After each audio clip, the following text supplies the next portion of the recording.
commencer, je vais insister sur quelques éléments importants. Premier élément, c'est que je ne fais absolument pas de différence entre cette année et les années précédentes. Et partant de là, l'examen sera pareil. On aura l'occasion de corriger un ou deux examens, mais je ne changerai rien par rapport à la méthode. Et partant de là, je ferai un effort pour que le cours soit donné dans de meilleures conditions. Deuxième chose importante, c'est que vous êtes censé prendre des notes à partir de la séance d'aujourd'hui. Donc, comme j'ai dit à vos camarades, vous aurez à faire des calculs en même temps et à temps réel avec moi, mais en même temps, vous êtes amené à prendre des notes. Avant de commencer le cours d'aujourd'hui, qui va porter essentiellement sur l'analyse de la balance commerciale du Maroc, et vous serez amené à prendre des notes puisque tout ce qui sera dit une fois je passerai aux caractéristiques de la balance commerciale, vous ne le trouverez absolument pas sur les supports de cours. Et partant de là, certes, vous aurez des enregistrements, mais ce qui sera aussi important pour vous, c'est la prise de notes d'une manière directe. Mais avant de passer aux différentes caractéristiques de la balance commerciale du Maroc, j'aimerais revenir rapidement sur les deux capsules enregistrées lors de la semaine précédente. Et très rapidement. Alors, la première capsule nous a donné une idée sur la nécessité des échanges internationaux, l'ouverture des économies ou l'internationalisation des économies. Et nous avons dit que cette internationalisation des économies, il est mesuré par le taux d'ouverture. Et ce taux d'ouverture, il est exprimé à partir de la formule suivante: moyenne des exportations et des importations divisé par le PIB multiplié par 100. Ou encore, exportation plus importation divisé par 2 sur le PIB multiplié par 100. C'est la formule la plus fréquemment utilisée pour mesurer l'ouverture des économies. Mais j'ai insisté sur le fait qu'on peut aussi utiliser la formule suivante: taux d'ouverture est égal aux exportations plus les importations rapporté au produit intérieur brut multiplié par 100.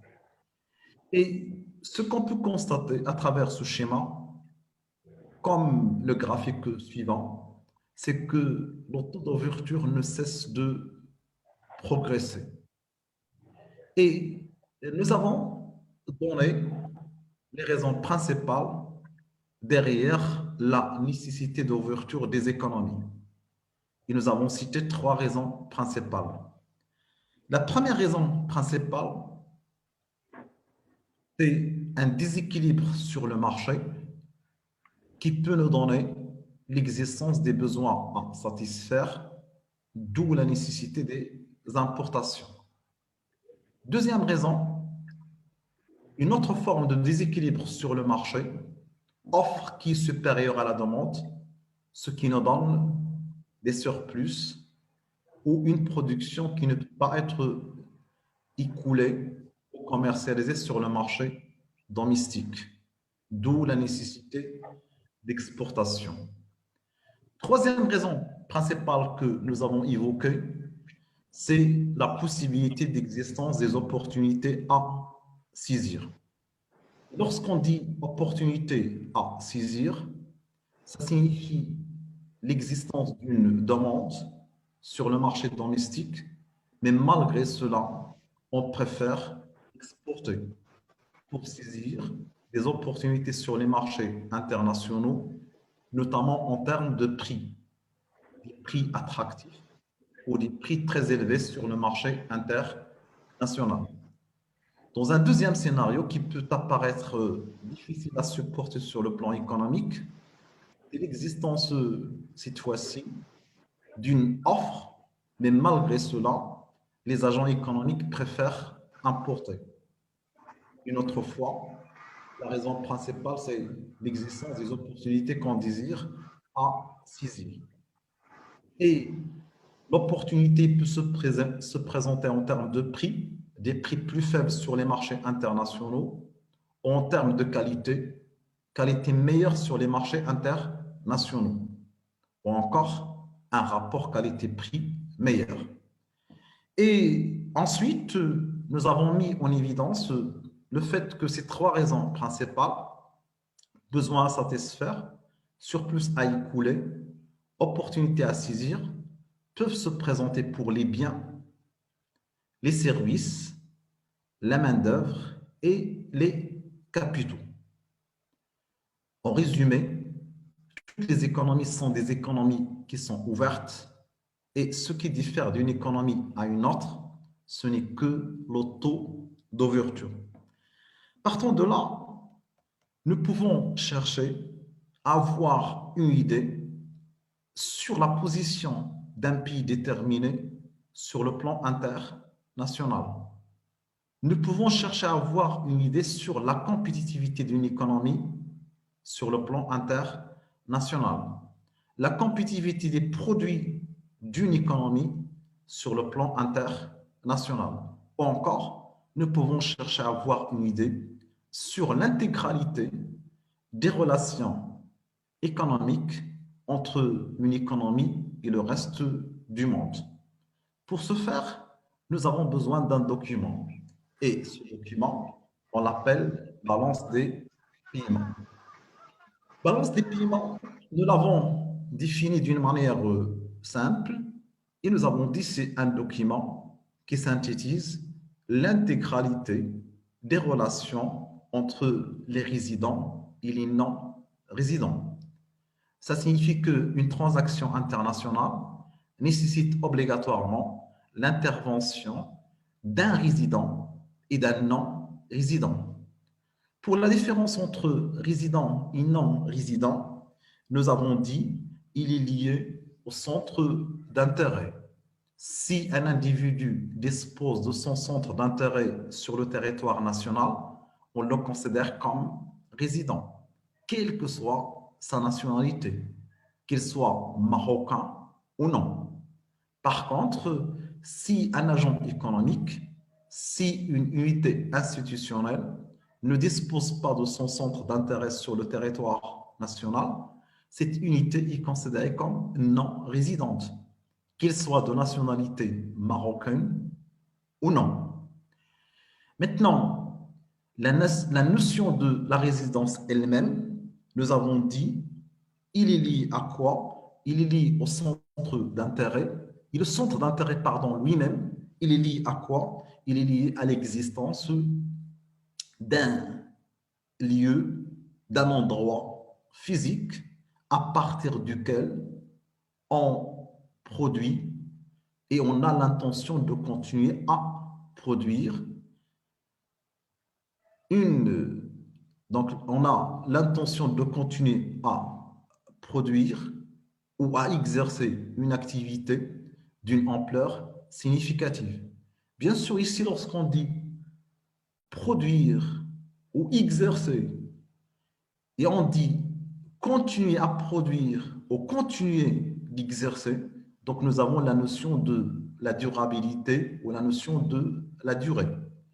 Et nous avons dit que sur le plan fiscal, en principe, on considère comme résident tout agent économique dont la durée dépasse les 180 jours. Mais ici, on constate que pour le système de comptabilité nationale, une fois un agent économique s'installe sur le territoire national, il commence à produire, il a l'intention de continuer à produire. Alors là, en termes des échanges internationaux, il est considéré comme résident. Et toute opération dans ce cas-là avec des non-résidents, c'est-à-dire toute opération, par exemple, d'envoi de marchandises à l'étranger ou de réception de marchandises à l'étranger ou de services ou de capitaux, il peut être considéré comme une transaction internationale.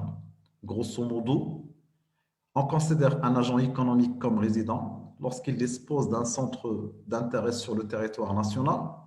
Et le centre d'intérêt, il est lié à l'existence d'un endroit dans lequel ou à partir duquel on exerce et on a l'intention de continuer à exercer une activité d'une ampleur significative. Nous avons quand même distingué certaines exceptions. Et l'exception principale, c'est le cas des services consulaires ou les services diplomatiques. Les services consulaires ou diplomatiques étrangers qui se trouvent au Maroc sont considérés comme des non-résidents, malgré que leur centre d'intérêt se trouve sur le territoire national.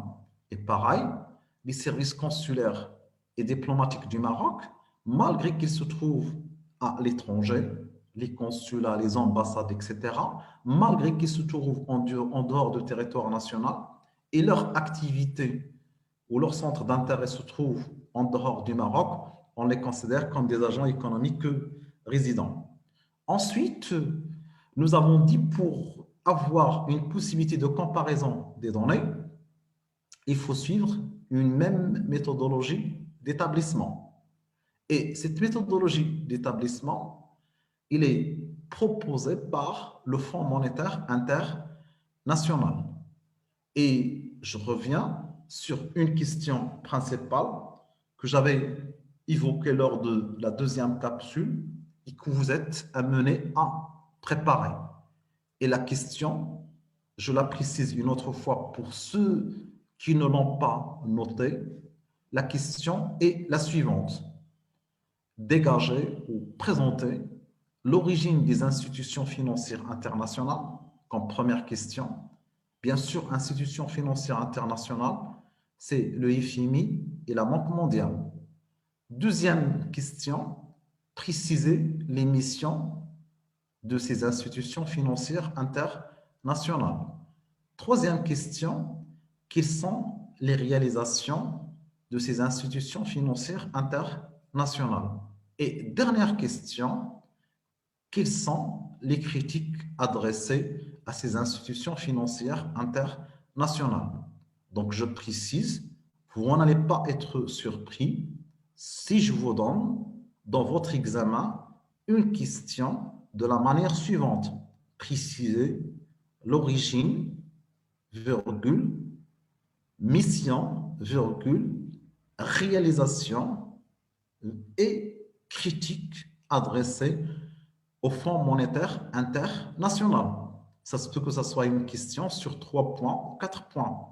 Donc, préparez un document de 2 pages ou de 3 pages maximum. Il doit être considéré comme un support de votre cours. Alors là, lorsque je vous demanderai de faire des préparations sur des thèmes précis, ça va être maximum 3 ou 4 thèmes sur tout bien sûr le semestre.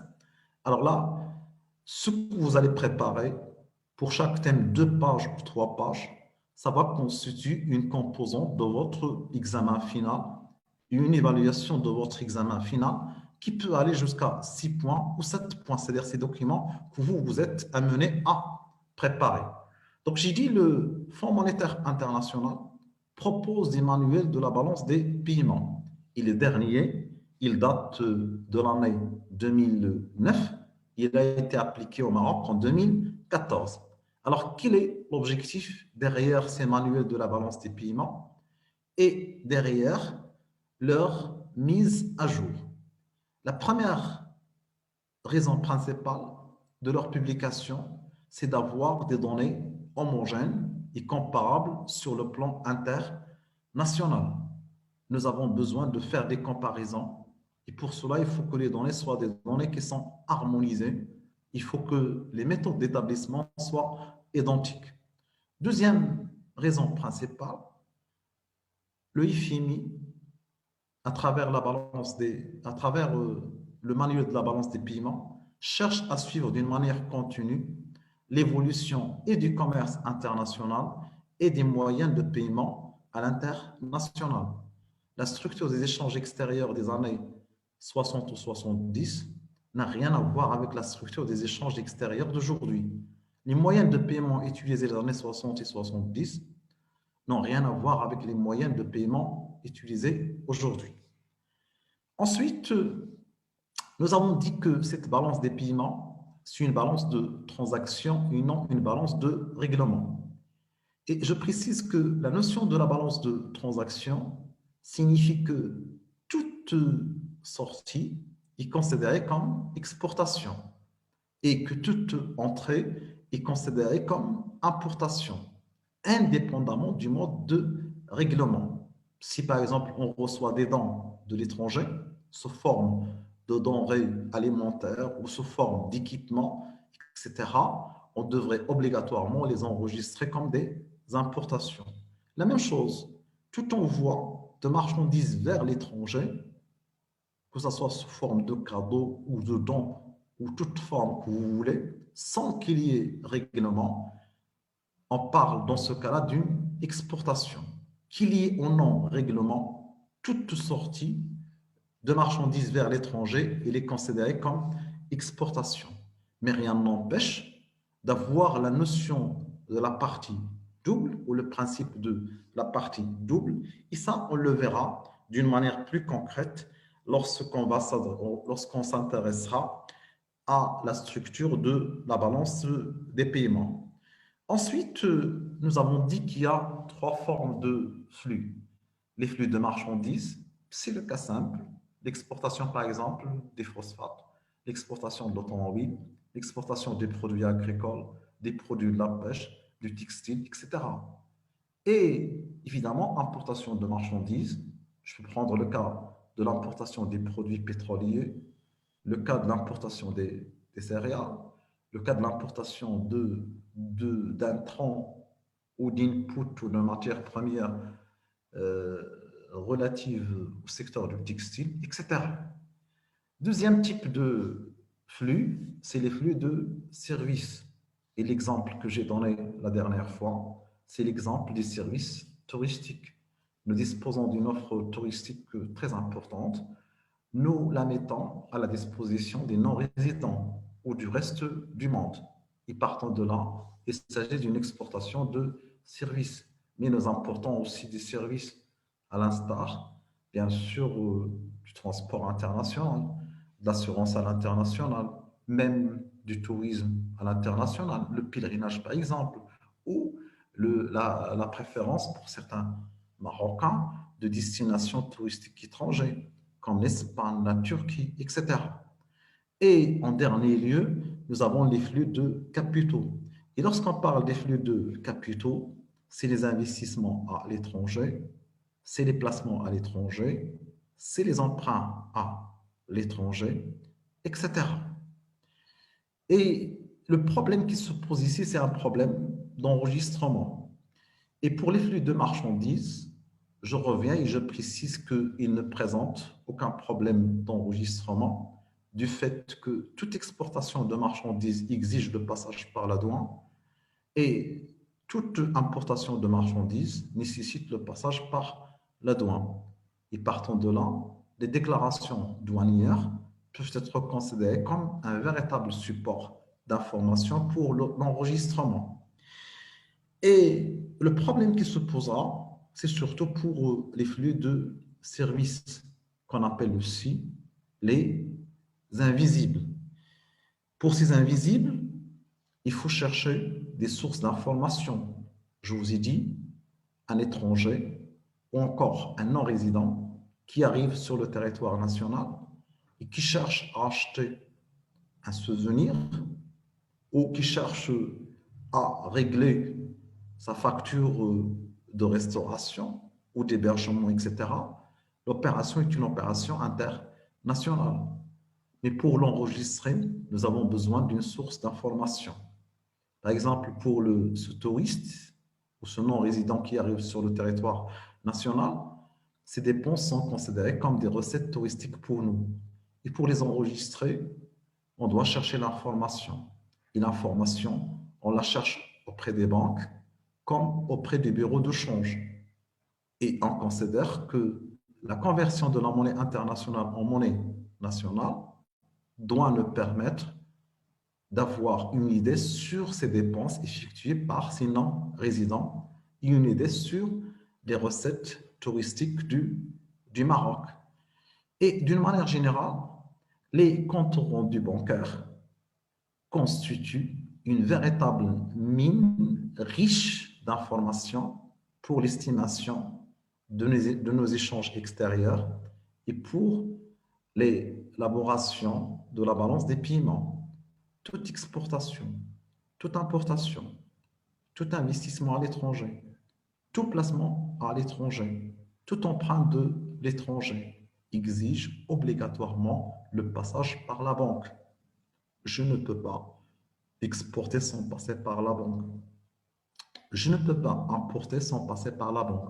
Je ne peux pas investir à l'international sans passer par la banque. Une entreprise étrangère ne peut pas investir au Maroc sans passer par la banque, c'est-à-dire des conversions de la monnaie nationale en monnaie internationale ou inversement de la monnaie internationale en monnaie nationale. Et partant de là, nous avons la première source d'information et la source d'information la plus importante n'est rien d'autre que les comptes rendus bancaires. En plus de cela, nous disposons d'autres sources d'informations, notamment les déclarations douanières, mais on peut disposer d'autres statistiques qu'on peut collecter auprès de diverses institutions, qu'elles soient publiques ou privées. Grosso modo, c'était l'ensemble des éléments qui ont été avancés dans les deux capsules enregistrées la semaine précédente. Aujourd'hui, on va s'intéresser à un autre aspect, à un autre point très important que je vous demande de noter. La question principale à laquelle je vais essayer d'apporter des réponses aujourd'hui est la question suivante. Quelles sont les caractéristiques de la balance commerciale du Maroc? Je répète, quelles sont les principales caractéristiques de la balance commerciale du Maroc? Pour ce faire, je vais arrêter le partage que nous avons maintenant ensemble pour passer à un autre partage. Donc, j'arrête le partage et je passerai à un autre partage.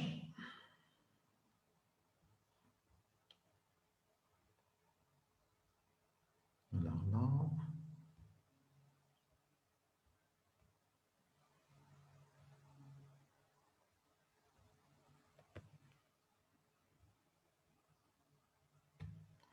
Très bien. Alors là, le partage que vous avez devant vous maintenant, et je pose la question à mes trois premières responsables. Il s'agit de quoi exactement? Je commence par Ahlam. Ahlam. Ahlam. Oui, monsieur. Alors, qu'est-ce que vous avez comme partage? Il s'agit de quoi exactement comme titre?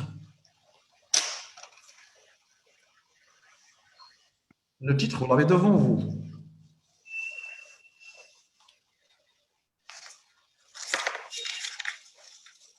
Vous avez le partage, oui ou non? Oui. Oui, monsieur, oui.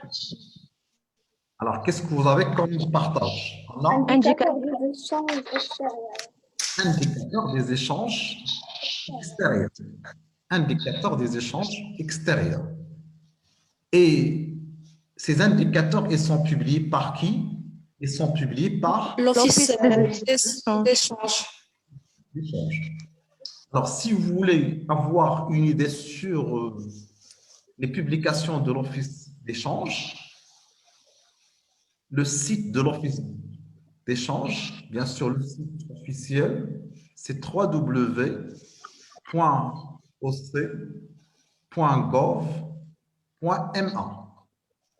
www.oc.gov.ma.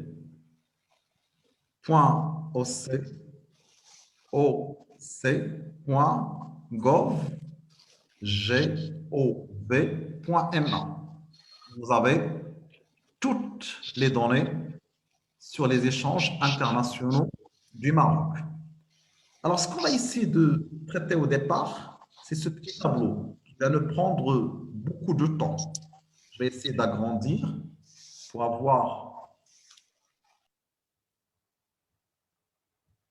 pour mieux voir le petit tableau. Je vais passer encore à plus, je vais passer à 200.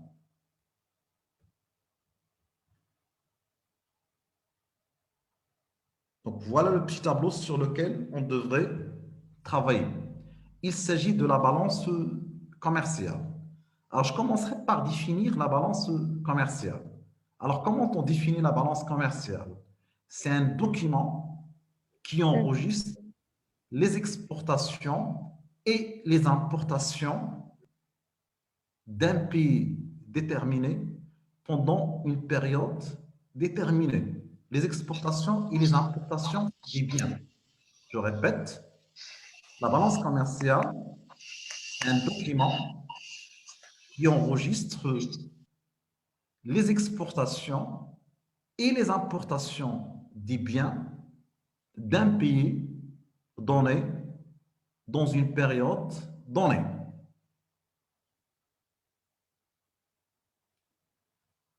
Donc, je répète, la balance commerciale ne s'intéresse qu'à l'exportation et à l'importation des biens.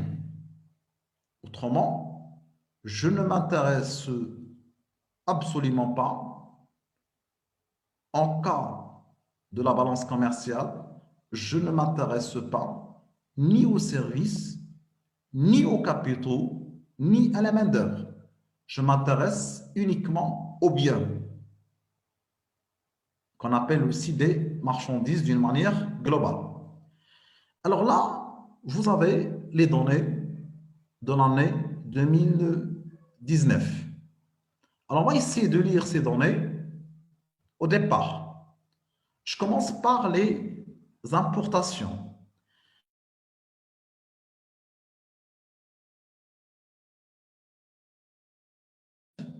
Les chiffres, vous les voyez ici, c'est en millions de dirhams. Donc, les importations du Maroc, elles s'élèvent à combien? Ils s'élèvent à 491 milliards de dirhams. Donc, je répète, les importations du Maroc s'élèvent à 491 milliards de dirhams. Pourquoi? Parce que les chiffres que vous avez ici, c'est en quoi? C'est en millions de dirhams. C'est-à-dire, il faut ajouter ces zéros. Et en ajoutant 6 zéros, vous aurez les importations du Maroc s'élèvent en 2019 à 491 milliards de dirhams. Donc, vous voulez noter, les importations du Maroc s'élèvent à 491 milliards de dirhams. Pareil, les importations du Maroc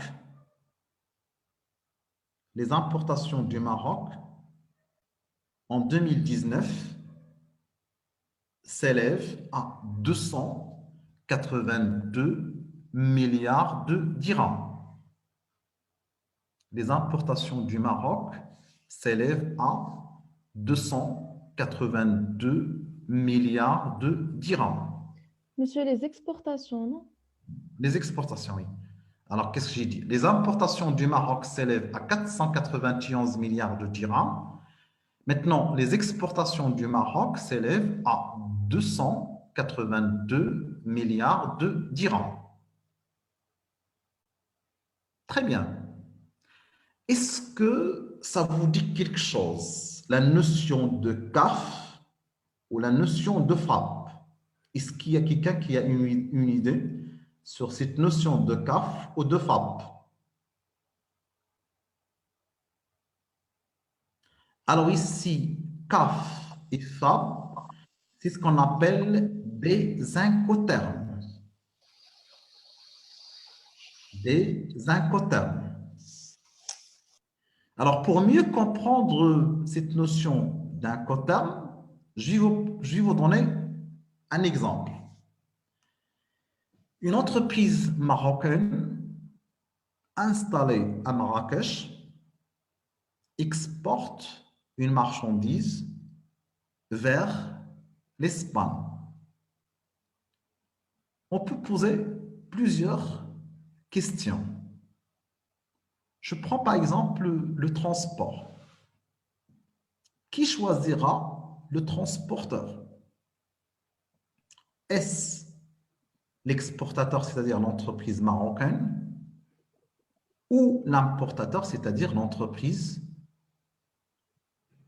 qu'est-ce que je vous dis, espagnole ou française? Française. Espagnol. Bon, alors on va considérer qu'il s'agit d'une entreprise française comme entreprise importatrice. Je répète, l'entreprise marocaine exporte une marchandise vers la France. Si au départ je m'intéresse au transport, qui choisira le transporteur de la marchandise? Est-ce l'entreprise marocaine ou l'entreprise française? Qui réglera la facture du transport? Est-ce l'entreprise marocaine ou l'entreprise étrangère? Si par hasard,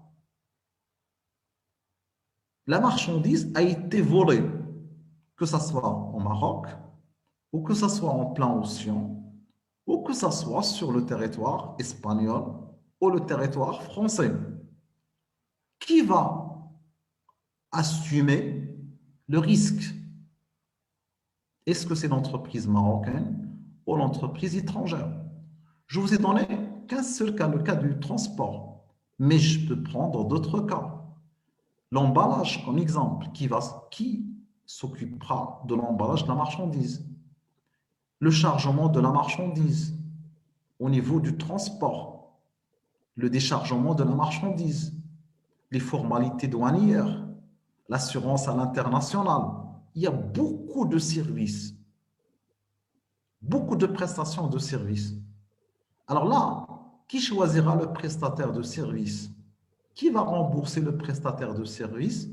Et en cas d'existence d'un risque, qui assumerait le risque? Pour répondre à cette question, nous avons cette notion d'Incoterm.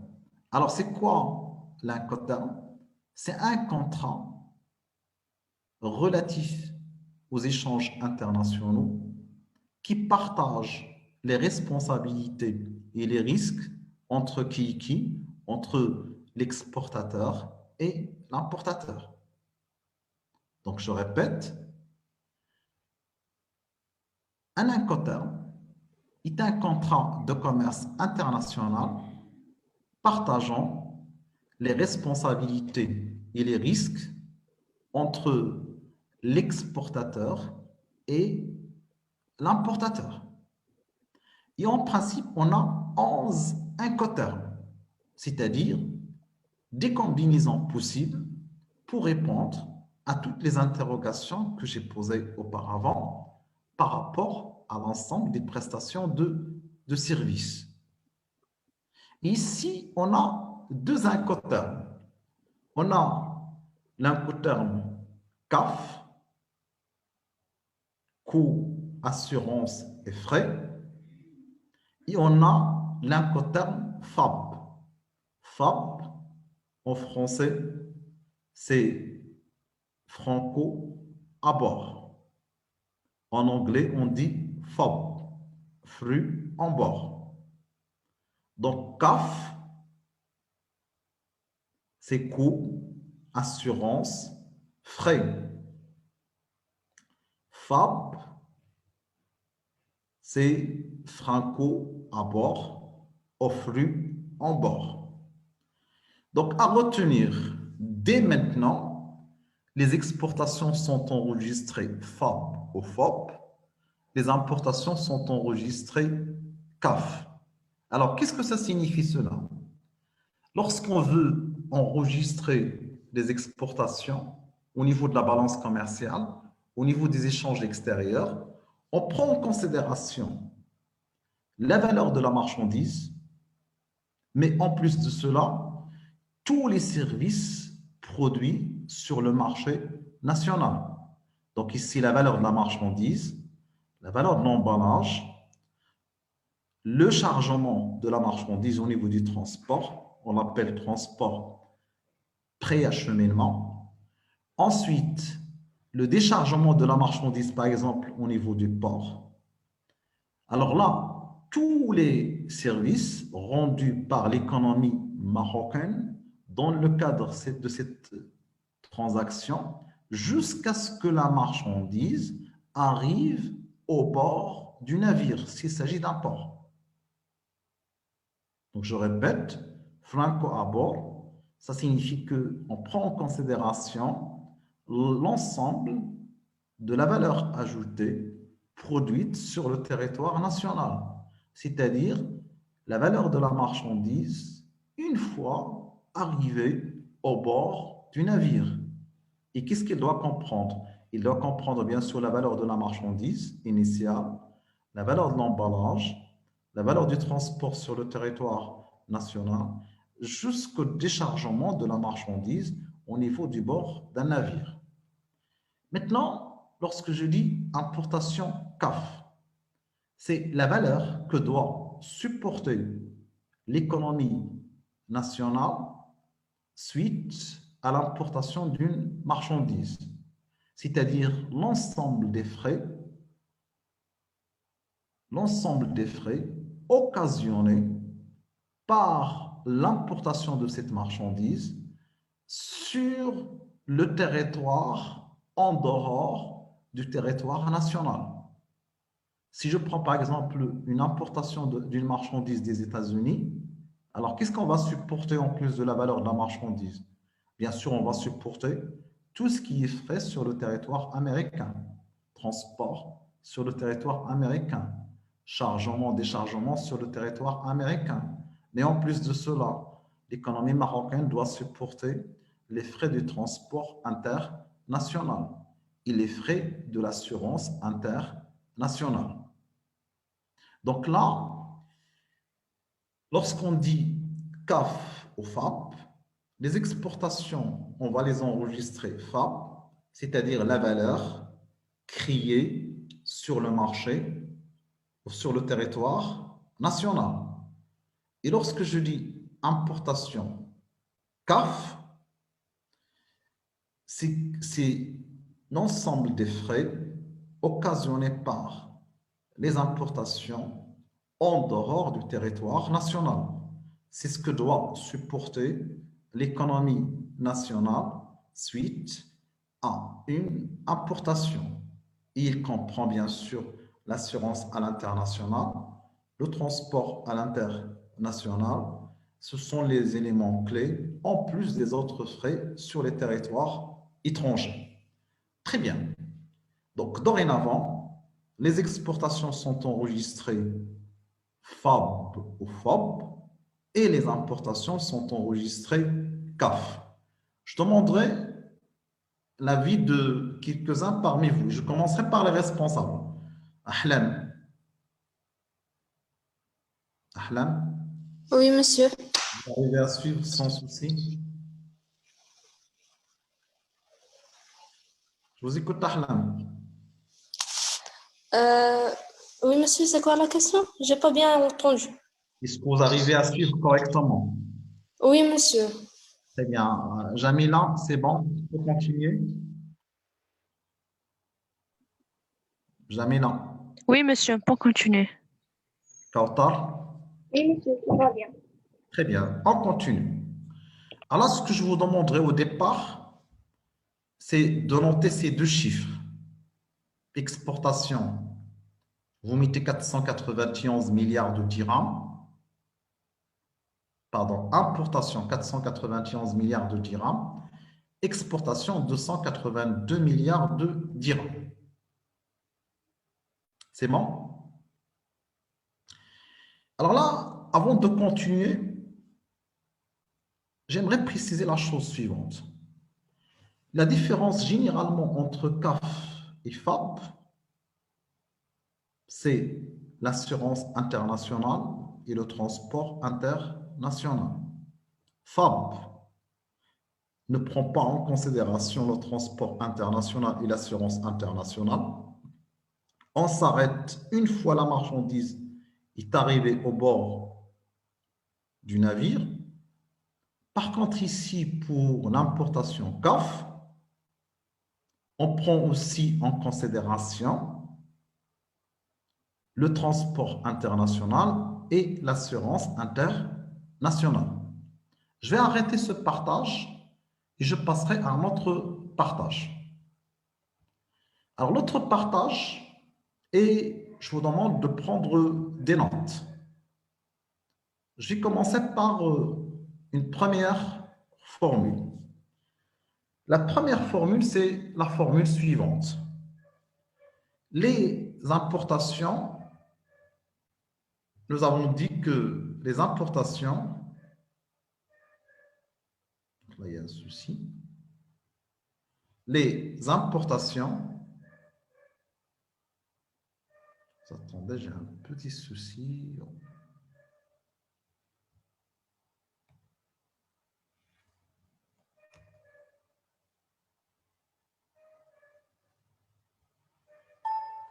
Donc, les importations, N, nous avons dit, ils sont enregistrés CAF.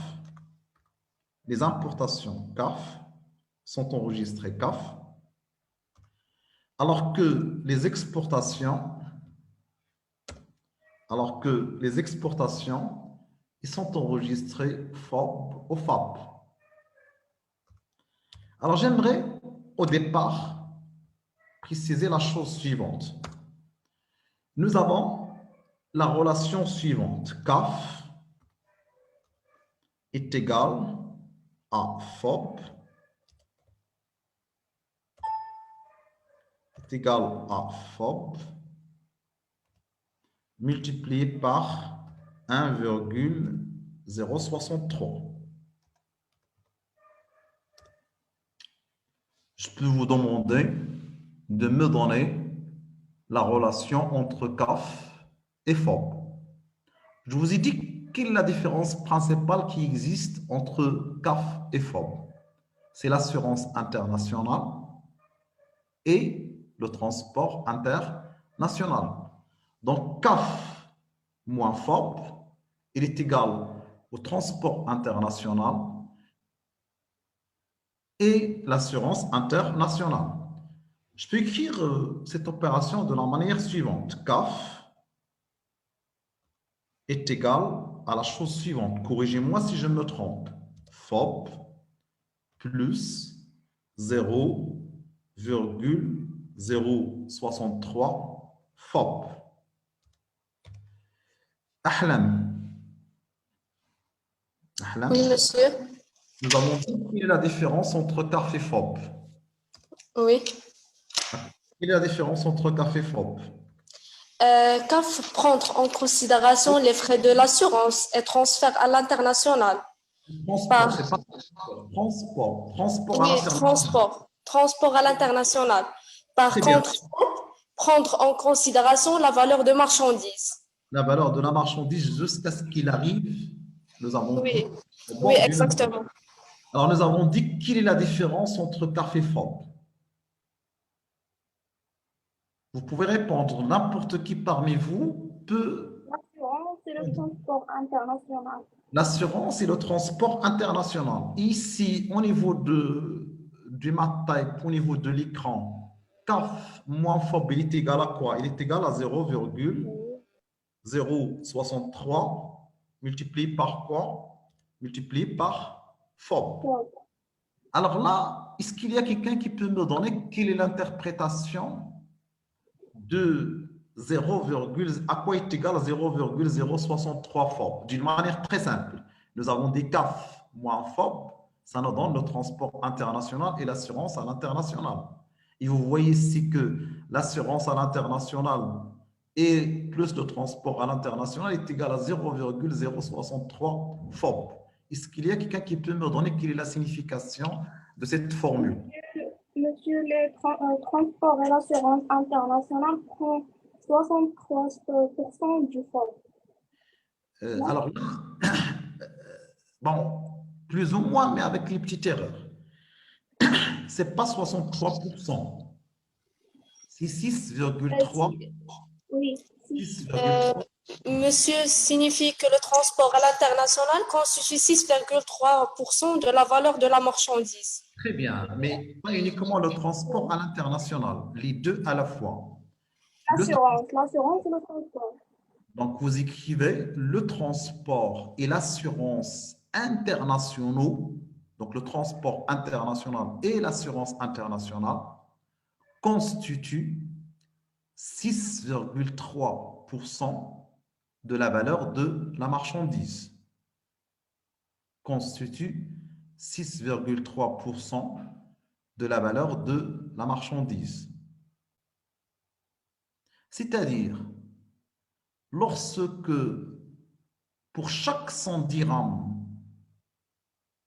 de marchandises, je dois payer 6,3 dirhams d'assurance et de transport à l'international. Très bien. Nous fermons cette parenthèse et nous passons à la suite. Et la suite, c'est le solde de la balance commerciale. À quoi est égal le solde de la balance commerciale? À quoi est égal? Quelle est la définition du solde de la balance commerciale? C'est l'ensemble de l'exportation et Sur l'importation. moi, oui, c'est la différence entre l'exportation et l'importation. C'est la différence entre l'exportation et les importations. Mais attention, n'oublie pas d'ajouter l'incoterme approprié. Donc, à quoi est égal le solde de la balance commerciale? Le solde de la balance commerciale, C'est les c'est exportations FOB, moins les oh, importations FOB. exact. Moins les importations H, c'est les exportations FOB, Moins les importations. L'importation CAF. moins les importations CAF. C'est les exportations FOB, moins les importations CAF. Très bien. Faites les calculs et donnez-moi rapidement à quoi est égal le solde de la balance commerciale du Maroc.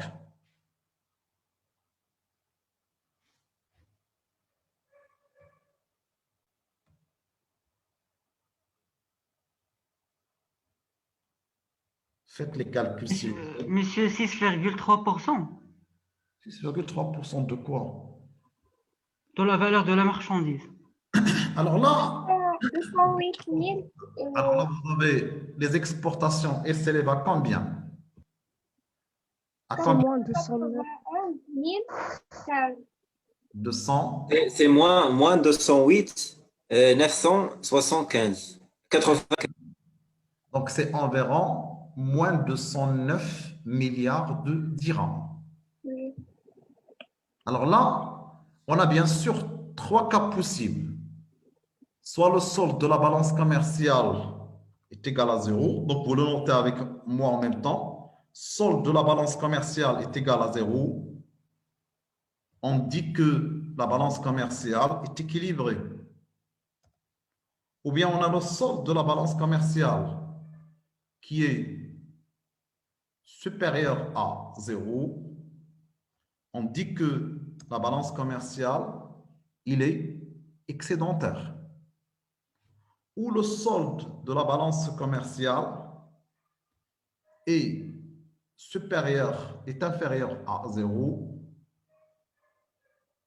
Et dans ce cas-là, on dit que la balance commerciale, il est comment? Il est déficitaire.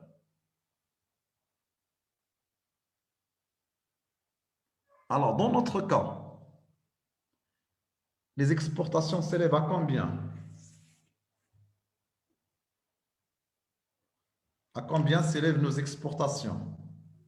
282, Sont inférieurs, donc, et déficitaires. Alors là, nos exportations s'élèvent à 282 milliards de dirhams. Alors que nos importations, c'est presque le double et sont de l'ordre de 491 milliards de dirhams.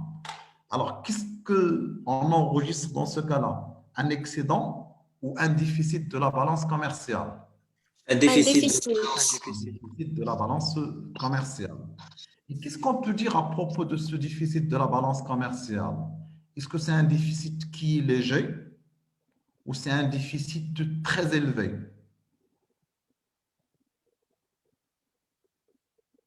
Vous le constatez, vous constatez les chiffres. Nos importations sont Normalement, un Tout à fait. déficit très élevé par la moitié. donc là un déficit flagrant de la balance commerciale. Mais j'aimerais juste aussi ajouter la chose suivante, c'est que ce déficit, il n'est pas conjoncturel. C'est-à-dire, il ne date pas d'aujourd'hui. C'est un déficit qui est structurel dans le temps. Autrement, la balance commerciale, elle est déficitaire et il a toujours été déficitaire. Mais ce qui s'ajoute, c'est que ce déficit de la balance commerciale ne cesse malheureusement de s'aggraver. Donc, vous écrivez, première caractéristique, nous avons, à travers ce chapitre, nous avons fixé un objectif à travers la science d'aujourd'hui, c'est de dégager quelles sont les principales caractéristiques de la balance commerciale du Maroc. La première caractéristique, la balance commerciale est largement et structurellement déficitaire. Donc, première caractéristique, la balance commerciale du Maroc est largement et structurellement déficitaire.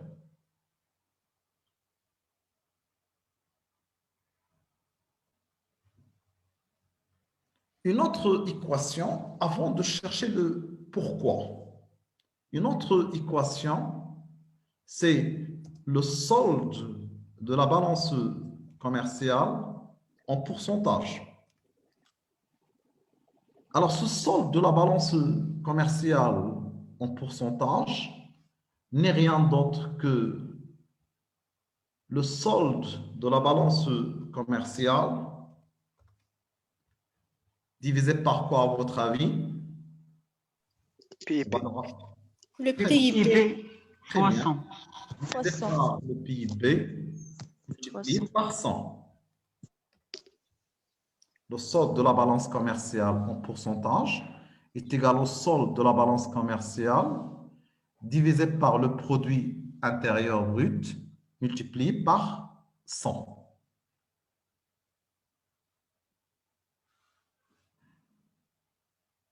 Très bien. Alors là, je vous donne le PIB du Maroc en 2019. Je vous demande de me calculer le solde de la balance commerciale en pourcentage en 2019. Alors là, notre PIB en 2019, il est de 1151 milliards de dirhams. 1151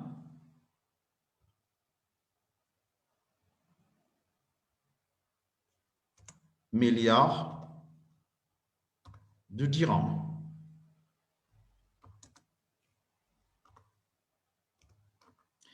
Alors, je précise la chose suivante. Lorsqu'on dit K, c'est au kilo, c'est 1000 dirhams. Lorsqu'on dit M dirhams, c'est en millions de dirhams.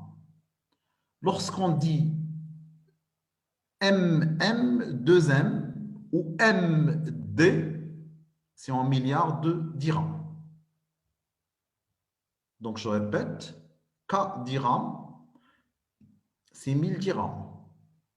M dirhams, c'est millions de dirhams. Deuxième dirham, ou MD dirham, c'est milliards de dirhams.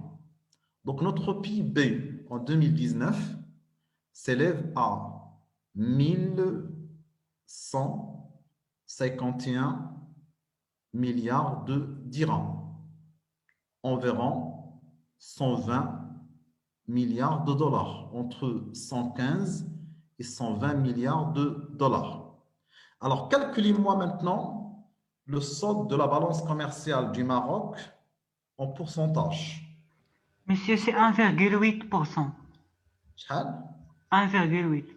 Non, s'il faut, vous avez raté quelque Non, chose. c'est Moins 18. 18,15%. 18,15%. Donc, c'est moins 18,15%. 15%.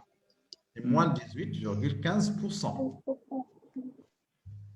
Donc, interprétation, le déficit de la balance commerciale est de 18,15% du PIB. Le déficit de la balance commerciale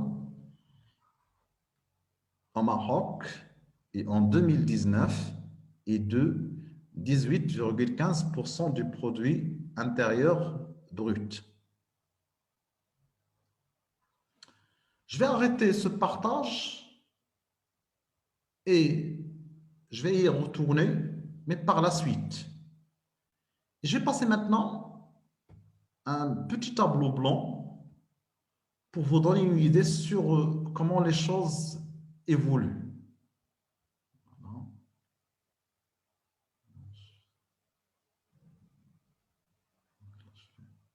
Donc, un nouveau partage.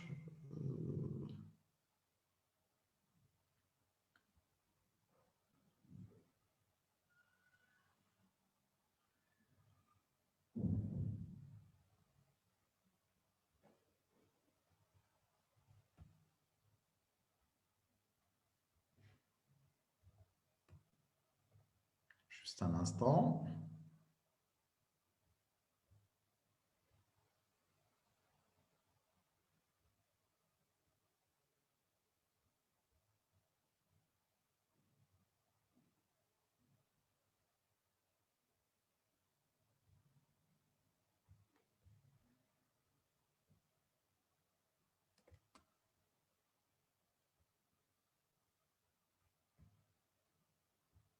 Voilà, là, j'ai des difficultés. Je ne sais pas qu'est-ce que vous avez comme partage. Vous avez un partage, non? Aucun partage. Non. Alors.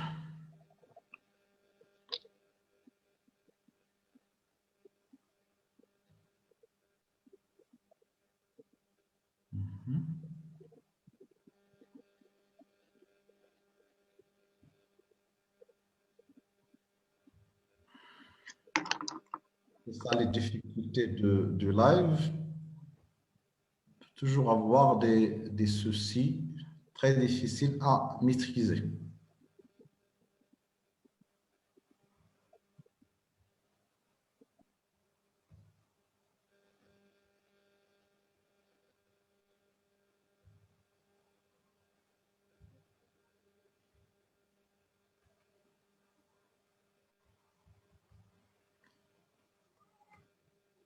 Donc là, j'ai un véritable souci au niveau de...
Maintenant, vous avez un partage, non? Vous avez le partage? Oui, monsieur, oui. Très bien. Alors là, je vais essayer de représenter graphiquement ces problèmes. Alors là, prenons au départ le cas de nos exportations. Alors là, qu'est-ce que vous constatez? Nos exportations, est-ce qu'elles progressent ou elles régressent? Progresse. Progrès. Très bien. Maintenant, je prends le cas de nos importations.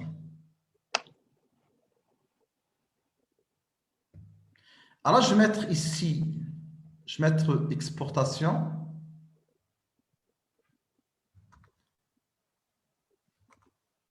Et en haut, vous avez nos importations.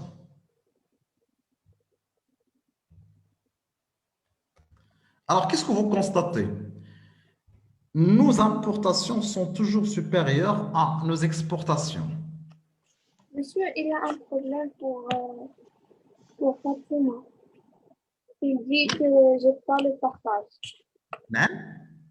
Monsieur, Problème l'écran, il est bloqué. J'ai le partage.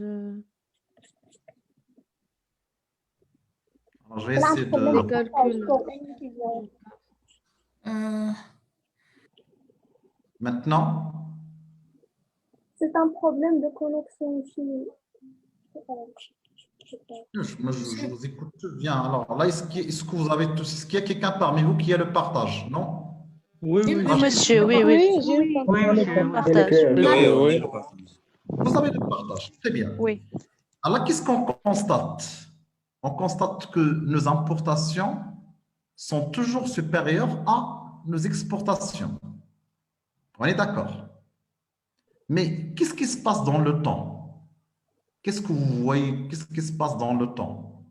Les importations progressent plus vite que les exportations. Les importations progressent plus L'exportation vite. progresse de façon très Qu'est-ce élevée. que vous constatez dans ce cas-là? Le déficit ne cesse de quoi?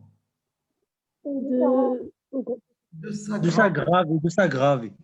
Voilà, je vais prendre le premier déficit. Ensuite, vous avez le deuxième déficit. Ensuite, je prends un autre déficit. Mais qu'est-ce que vous constatez dans ce cas-là? Le déficit du Maroc ne cesse de quoi? De s'arrêter. Ou bien De de... s'aggraver. Ouais. Le déficit de la balance commerciale du Maroc ne cesse de s'aggraver de période en période. Alors là, quelle est la raison principale à travers ce schéma? Qu'est-ce qu'on constate? Est-ce que les exportations du Maroc ne progressent pas? Si les exportations du Maroc progressent, il progresse les exportations du Maroc. Mais qu'est-ce qu'on constate? Le taux de progression des importations du Maroc, il est plus important que le taux de progression de ses exportations. Et quel est le résultat? Le déficit de la balance commerciale ne cesse de quoi? Ne cesse de s'aggraver. Donc, vous écrivez le déficit de la balance commerciale du Maroc ne cesse de s'aggraver. Le déficit de la balance commerciale du Maroc ne cesse de s'aggraver.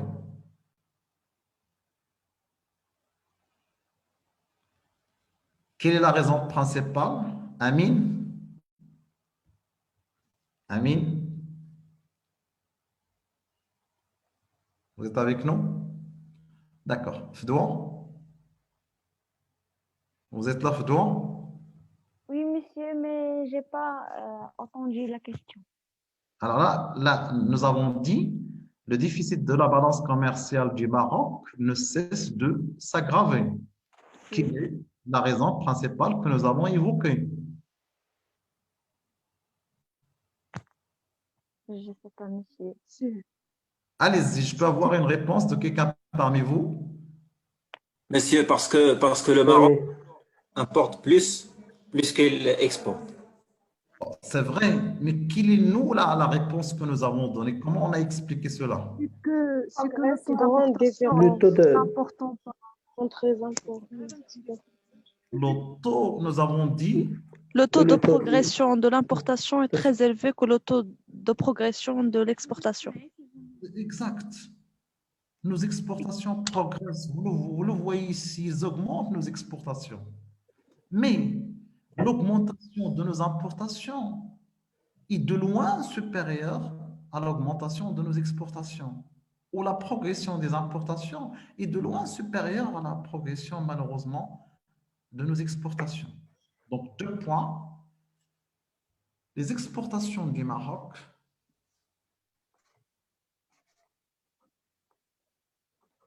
progressent, mais leur taux de progression demeure, mais leur taux de progression demeure relativement faible par rapport à celui des importations. Alors, une petite question que vous notez. Les exportations du Maroc s'élèvent à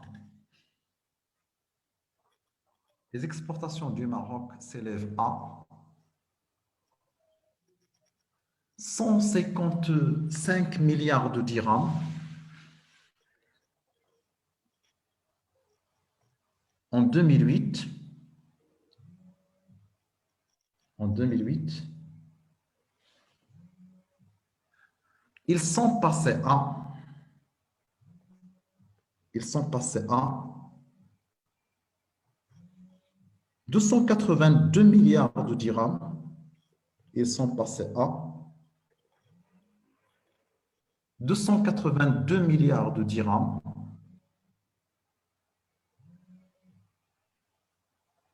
en 2019. En 2019. Question. Calculer le taux de progression des importations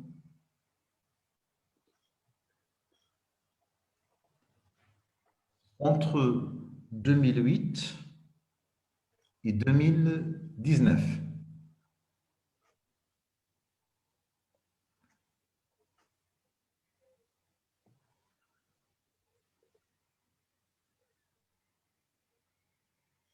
Alors là, je vais profiter de ce même tableau pour prendre le cas suivant. Vous avez un indicateur, n'importe quel indicateur. Ça se peut que ce soit le revenu, le chiffre d'affaires, comme vous voulez. Un indicateur. Alors cet indicateur, il prend la valeur, donc là je vais mettre ici à l'instant 0, il prend la valeur grand I, vous mettez grand I, pour moi c'est pas possible ici, grand I indice 0, I indice 0.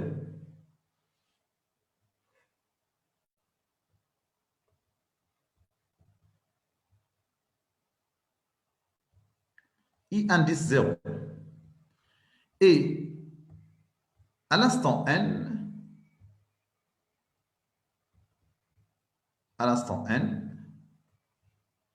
bien sûr, qu'est-ce que vous avez? Vous avez ici, à l'instant N, alors on aura bien sûr IN, c'est normal. J'aurai ici IN.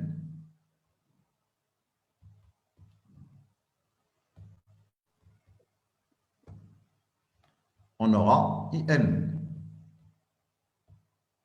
grand I, et ensuite petit n. Maintenant, si je vous demande de me donner la relation entre IN et I0, qui est la relation que j'aurai.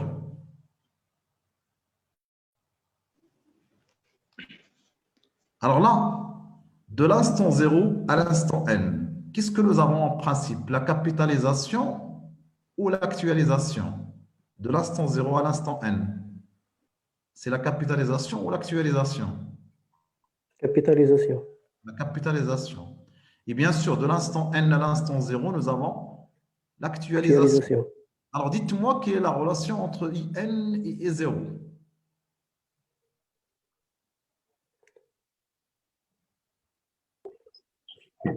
IN moins I0, c'est la valeur dans la période. I0 égale à IN fois 1 plus le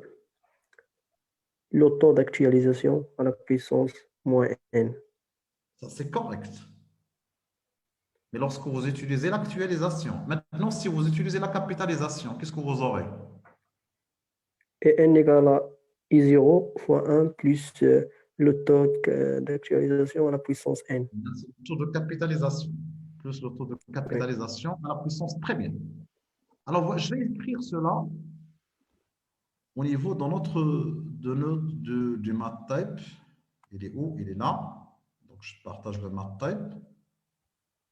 Voilà ce que nous avons d'une manière générale. Ce que nous avons d'une manière générale, donc là, ça va prendre encore un peu de temps pour que ça marche. Une grande surprise aujourd'hui, puisque finalement, ce n'est pas des problèmes. J'avais beaucoup travaillé avec le MathType et c'est jamais bloqué de cette façon-là. Vous avez le partage quand même? Oui, monsieur. Oui. Oui, monsieur. Donc, Oui, monsieur. vous écrivez la formule. IN est égal à I0 facteur de 1 plus G à la puissance N. IN est égal à I0 facteur de 1 plus G à la puissance N. G, dans ce cas-là, on appelle le taux de croissance moyen ou le taux de progression moyen.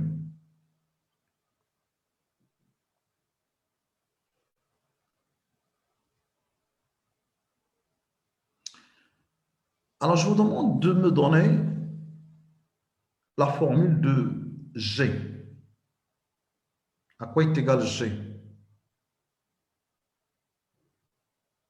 Faites les calculs et donnez-moi à quoi est égal la formule à quoi est égal G, qui est la formule de calcul de G. Ensuite, vous l'appliquez dans notre cas.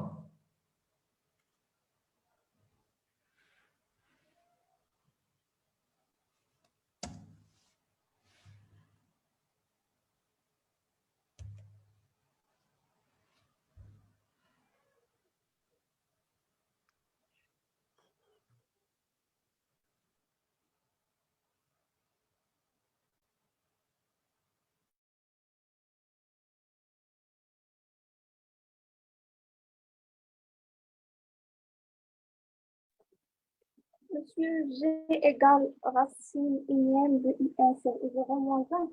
Exact. Donc, petit g, ou bien g qui est le taux de croissance, est égal à la racine unième de IN sur I0 moins 1.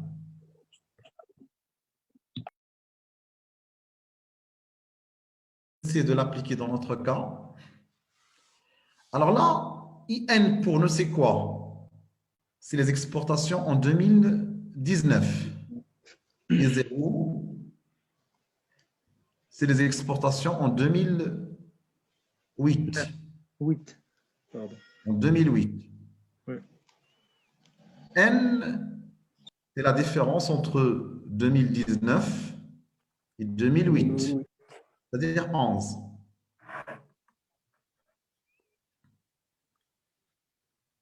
Donc 2019 moins 2008, ça nous donne 11 ans. et vous faites les calculs. Donc, qu'est-ce que nous aurons?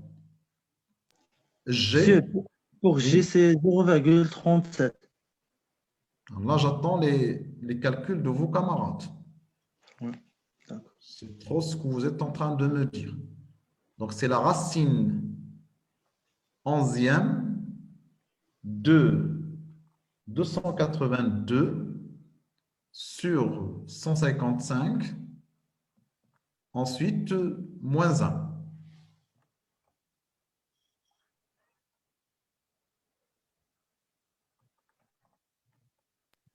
Zéro virgule zéro cinq. Alors, je vais mettre les formules rapidement. Donc, I de N, rapidement, nous avons dit il est égal à quoi? Il est égal à I, indice 0,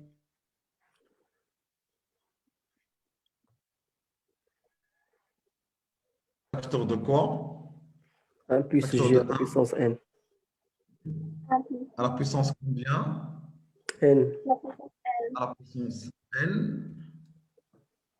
Ce qui me donne que G, tout calcul fait, il est égal à combien? Il est égal à la racine unième de quoi? De Et N Et zéro. IN, sur I0 moins 1. IN Sur E0 moins 1. sur 0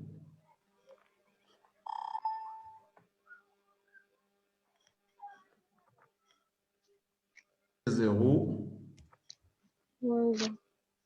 moins 1.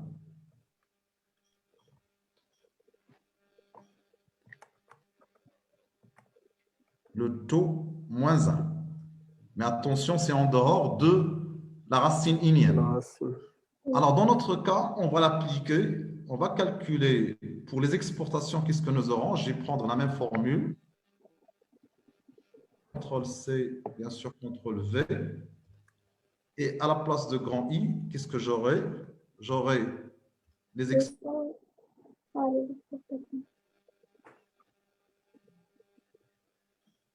Ensuite, si je veux l'appliquer dans notre cas, j'aurai CTRL-C, CTRL-V. Je vais faire la précision déjà par rapport à J. J, c'est ici, c'est quelle année par rapport à quelle année? J'ai 2019 par rapport à 2008. 2018. 19 Par rapport à par 2008. rapport à quelle année? 2008. 9 par rapport à l'année 2008. 2008. Ici, à la place de N, qu'est-ce que j'aurai? 11. Par rapport à quelle année? À la place de... 187. Alors, j'aurai les exportations de quelle année? J'aurai les 182. exportations de 2008. 2019, 2019, divisé par les exportations de quelle année? 2008. 2008. Ensuite, je remplace chaque élément par sa valeur et j'aurai la chose suivante. CTRL-C, CTRL-V. Les exportations de 2019, elles s'élèvent à combien? 282. 282. Et les exportations de 2008, ils s'élèvent à combien? 155. 155. Tout calcul fait, ils vont multiplier.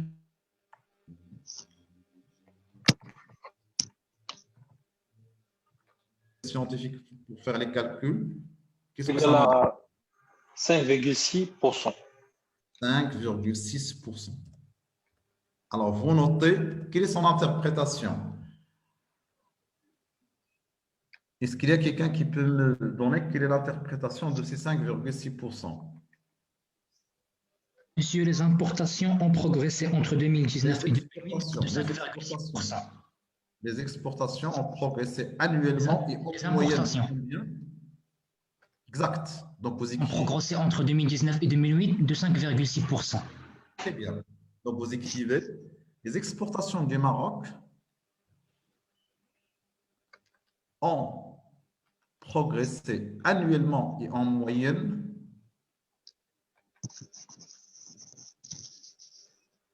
de 5,6%. Toujours en relation avec le déficit de la balance commerciale. Nous avons dit, ce déficit, il est structurel, il est flagrant. Encore, nous avons dit, la balance commerciale est largement et structurellement déficitaire. Nous avons dit que la raison principale, c'est le taux de progression des importations qui est supérieur au taux de progression des importations. Le taux de progression des importations qui est supérieur au taux de progression des exportations. Maintenant, est-ce qu'il y a quelqu'un parmi vous qui peut me donner la raison de cette faible progression des exportations? Je cherche juste un adjectif. Pourquoi le taux de progression des exportations du Maroc est faible? Parce que le produit marocain est peu... Un adjectif. Compétitif. Et peu compétitif. Et peu compétitif. Sur quel marché, national ou international? International. Très bien. Donc, vous écrivez le déficit de la balance commerciale peut être expliqué par deux points à la ligne, premier tiré. Faible compétitivité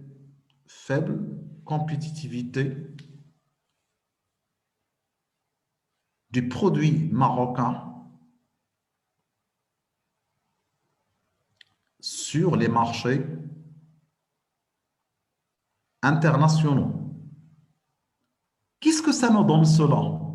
Est-ce que ça nous donne un faible taux de progression ou un taux de progression élevé de nos importations? Un taux élevé. Alors, je répète. Ce que vous avez écrit, c'est la chose suivante. Une faible compétitivité du produit marocain sur les marchés internationaux. Je vous ai dit, qu'est-ce que ça nous donne? Est-ce Une que ça faible nous taux donne... de progression. Exact. Donc, entre parenthèses, taux de progression des exportations faible.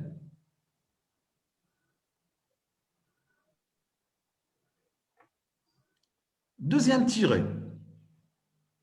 Donc, nous avons dit faible compétitivité marocaine sur les marchés internationaux. Maintenant, je vais ajouter un autre élément. Et là, cette fois-ci, il peut apparaître difficile à avaler, difficile à accepter, peut-être moins logique que d'habitude. Et je dirais faible compétitivité du produit domestique, du produit marocain, même sur le marché domestique. Ça signifie quoi? Ça signifie que les produits étrangers sont plus compétitifs même sur le marché national. Autrement, au lieu de produire, qu'est-ce qu'on fait? On importe. Et qu'est-ce que ça doit nous donner? Dans ce cas-là, qu'est-ce que nous aurons comme résultat? Lorsque, au lieu de produire, on importe, qu'est-ce que nous aurons dans ce cas-là? Monsieur Lafort, de compétitivité étrangère, c'est le marché local. Ah bon, alors, par rapport toujours aux progressions des exportations et des importations. Le taux de Un faible taux de régression. Nous aurons Progression. Le taux de progression des importations va être très élevé. Exact. Donc, vous écrivez, donc nous avons dit deuxième raison, faible compétitivité du produit marocain, même sur le marché domestique. Entre parenthèses, qu'est-ce que ça nous donne? Taux de progression des importations élevé.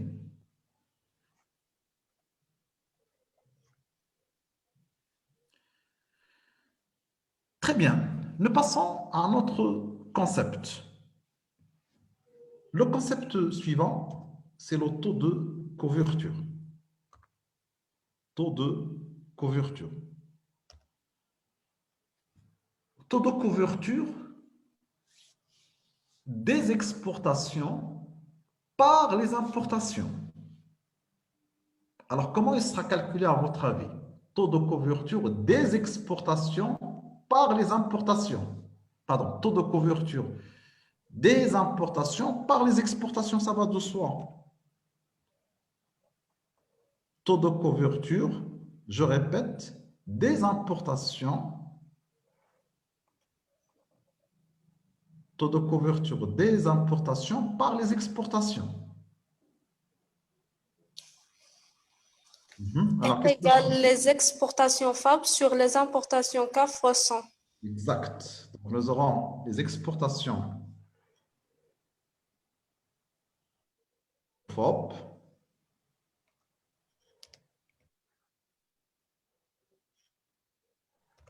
divisé par les importations CAF multiplié par 100. Dites-moi, à quoi il sera égal le taux de couverture si la balance commerciale est équilibrée?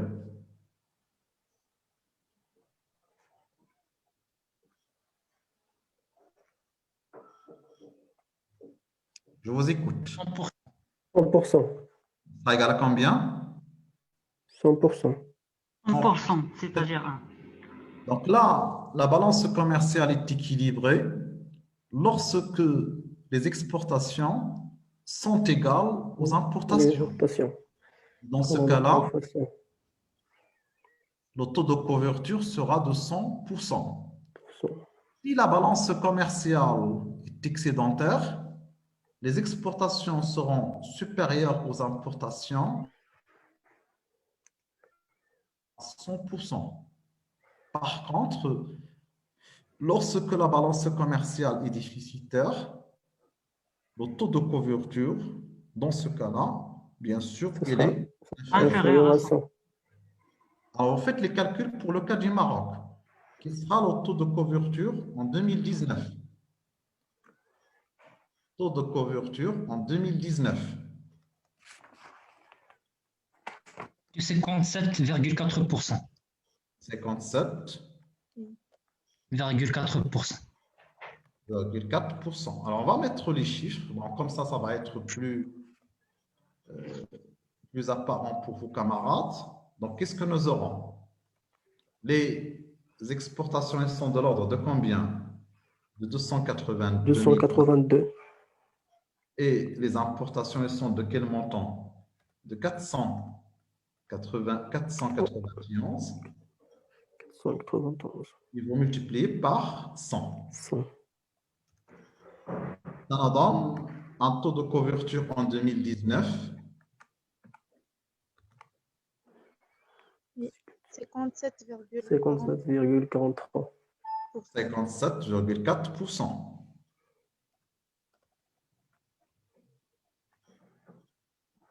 Alors là, son interprétation. Alors, qu'est-ce qu'on peut mettre comme interprétation? Les exportations ne couvrent que 57,4%. On peut dire qu'il couvre la moitié. Exact. Alors là, vous mettez une autre caractéristique. Donc, deuxième principale caractéristique, le taux de couverture. Le taux de couverture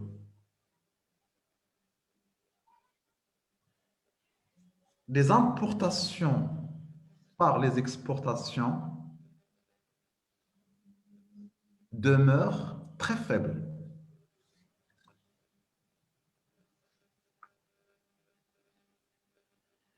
Les exportations couvrent à peine, les exportations couvrent à peine, les exportations couvrent à peine 50% des importations.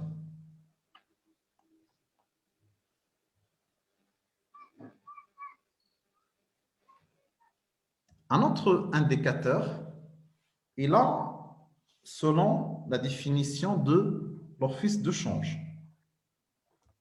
Le taux d'ouverture, je précise, selon la formule choisie par l'office de change au Maroc. Monsieur, c'est l'exportation plus l'importation sur le PIB fois 100. Exact. Monsieur, Selon- quelle est la différence, de- la différence entre les deux taux? Le taux Alors là, d'ouverture. je vous dis que, alors là, je vais être très précis. Universellement, ce que vous trouverez au niveau des références, c'est le taux d'ouverture est égal à la moyenne des exportations et des importations divisé par le PIB multiplié par 100. C'est ce que vous trouverez dans toutes les références ou dans la majorité des références. Maintenant, au niveau de l'office de change, il utilise deux concepts. Il utilise le concept du taux d'ouverture et le concept de taux de dépendance. Et pour l'heure, il utilise la formule suivante. Bon, je vous ai dit qu'il faut faire juste attention. Il faut faire attention à l'interprétation. Donc, exportation plus importation Sur le PIB. divisé par le PIB multiplié par 100. Alors, je précise qu'en principe, ça devrait être le double. Ça devrait être le double du taux d'ouverture si on applique la moyenne des exportations et des importations. Alors, qu'est-ce que ça nous donne pour le cas du Maroc? Faites les calculs. Le taux d'ouverture est égal aux exportations plus les importations sur le PIB multiplié par 100. Monsieur, Une autre- 67. Alors, une autre précision, s'il vous plaît. En même temps, je fais mes calculs. Les exportations plus les importations, c'est ce qu'on appelle le volume des transactions. Volume des échanges à l'international ou volume des transactions à l'international. Donc, divisé par 1151 multiplié par 100. Alors, qu'est-ce que ça vous donne? 67,15. 67,15. 15. Alors, quelle est sa signification? Les exportations et les importations de biens au Maroc constituent ou représentent 67,15% du produit intérieur brut. Les exportations et les importations de biens au Maroc représentent 67,15% du produit intérieur brut. Alors, qu'est-ce qu'on peut dire à propos de ce taux? Alors, ce taux, il demeure faible par rapport au taux réalisé par plusieurs économies émergentes. Vous avez vu dans le premier schéma dans le premier graphique, que le taux d'ouverture peut atteindre jusqu'à 90%. C'est-à-dire, si j'utilise cette définition-là, il devrait atteindre jusqu'à 180%. Nous, on est à combien? On est loin de 180%. On est à 67,15%. Mais il faut aussi préciser que ce taux demeure élevé par rapport à la moyenne réalisée par les pays en voie de développement. Donc, vous écrivez Le taux d'ouverture au Maroc, le taux d'ouverture au Maroc est relativement faible,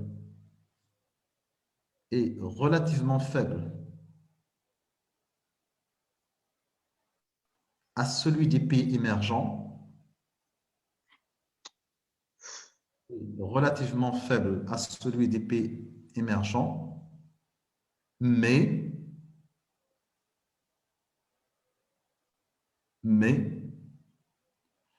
demeure relativement élevé, à celui des pays en développement. Demeure relativement élevé à celui des pays en développement.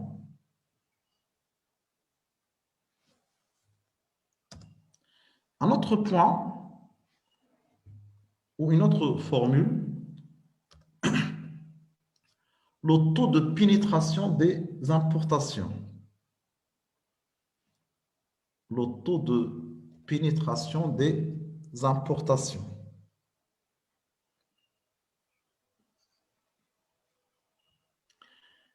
Alors là, je vais commencer par sa définition. Ensuite, je passerai à sa formule de calcul et à son interprétation, et à l'interprétation du résultat. Alors, ce n'est rien d'autre que la part de la demande intérieure satisfaite grâce aux importations. Donc, je répète, c'est la part de la demande intérieure,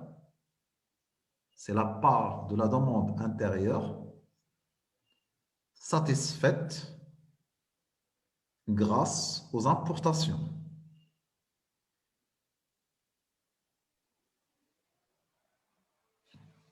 Alors, est-ce qu'il y a quelqu'un qui peut me donner dans ce cas-là, à partir de cette formule, plutôt à partir de cette définition, c'est la part de la demande intérieure satisfaite grâce aux importations. Alors, qu'est-ce que nous aurons? C'est Les importations sur la demande domestique. Fois 100. Très bien. C'est l'importation divisée par quoi? La demande La demande intérieure multipliée par 100. 100. Très bien. Alors, qu'est-ce qui va poser problème dans ce cas-là? Qu'est-ce qu'il faut calculer? C'est le calcul de demande intérieure. Très bien, la demande intérieure.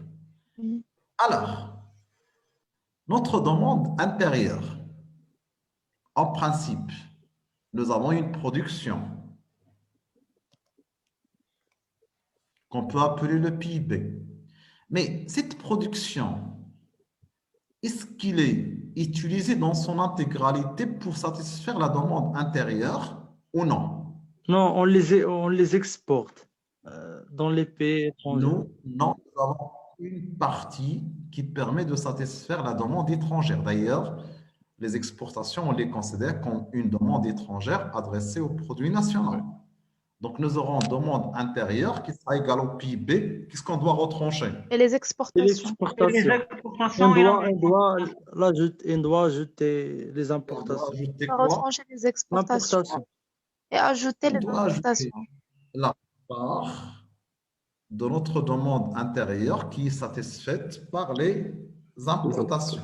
Donc, exact, la demande intérieure est égale au PIB moins les exportations plus les importations.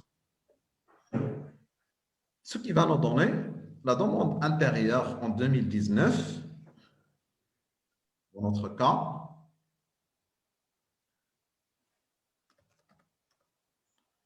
à quoi sera égale la demande intérieure en 2019? Faites les calculs. Le PIB est égal à combien? 1151 moins 282 plus plus 400. 481. C'est 1360. 1360. 1360 60. Oui. milliards. Très bien. De dirhams pour être précis. À 1360 milliards de dirhams. Très bien. Maintenant, nous revenons à notre... Bien, nous revenons au taux de pénétration des importations. CTRL-C.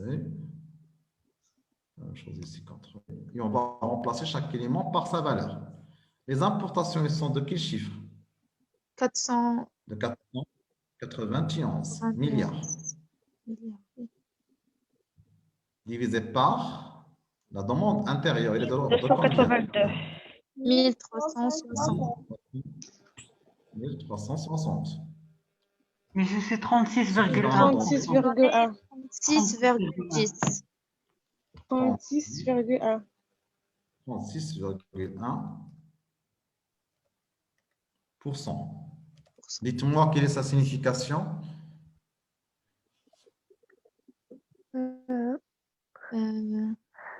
L'importation ne satisfait que 36% de la demande intérieure.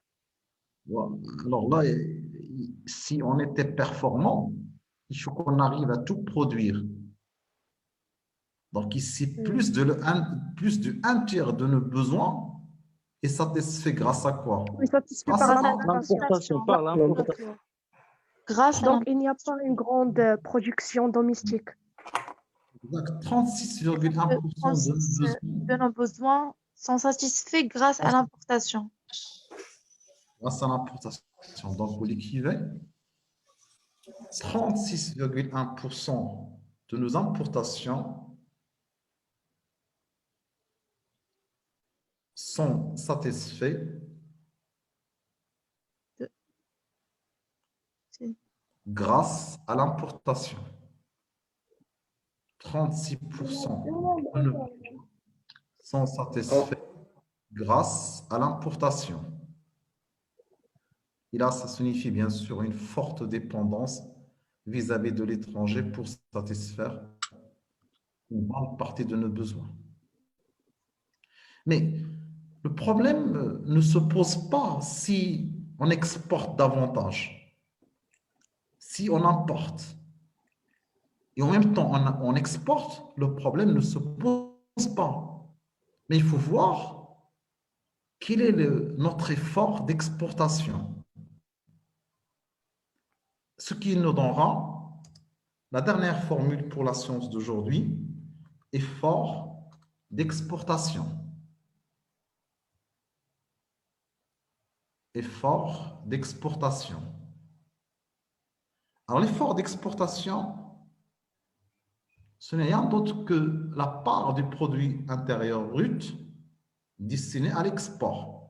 Donc, d'une manière simple, nous aurons les exportations divisées Sur par les quoi? PIB fois 100. Par le PIB Passons. multiplié par 100. Si à la rigueur, il est supérieur au taux de pénétration des importations, le problème ne se pose pas. Mais si l'effort d'exportation est inférieur au taux de pénétration des importations, à ce moment-là, le problème va se poser. Alors, faites les calculs et donnez-moi à quoi est égal l'effort d'exportation. C'est 24,5%. 24,5. 24,5%. Donc, qu'est-ce que vous constatez malheureusement? L'effort d'exportation Inférieur à... Faible, Faible, très faible. des importations. inférieur. Ce qui peut être évidemment source de déséquilibre Oui. de nos échanges extérieurs. Donc, vous le notez, l'effort d'exportation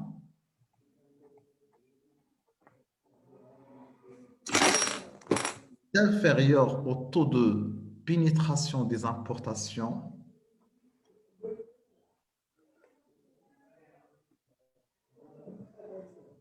ce qui peut être source de déséquilibre,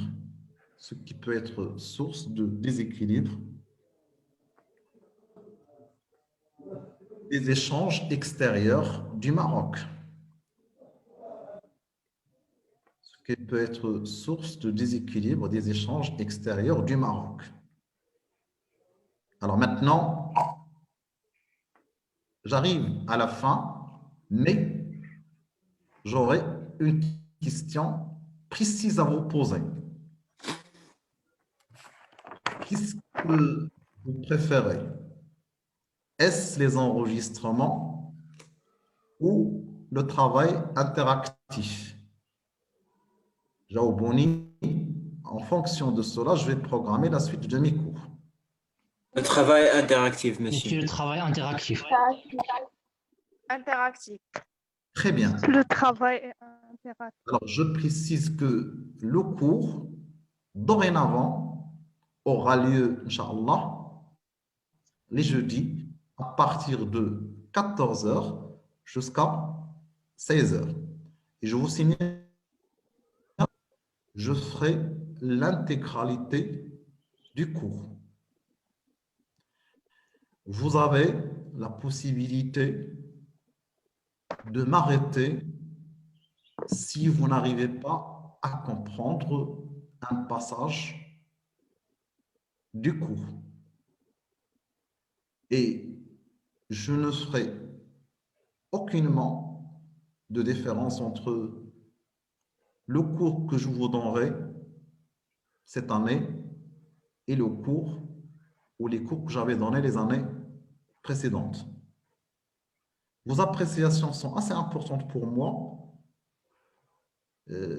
J'aimerais que, à chaque fois que vous constatez l'existence d'une difficulté ou d'un problème, que vous réagissez rapidement pour qu'on arrive, bien sûr, à faire le cours correctement. Alors, je précise que vous devrez prendre des notes d'une manière continue tout au long du cours. Vous avez la chance d'avoir des enregistrements, oui, mais ce qui sera plus important, c'est que vous prenez des notes en même temps avec, évidemment, la présentation du cours en direct. À ce niveau, je vous remercie et à la séance prochaine, Charles. Merci, à vous, monsieur. Inch'Allah, merci, monsieur. À très bientôt, Charles. Salam alaikum. À bientôt.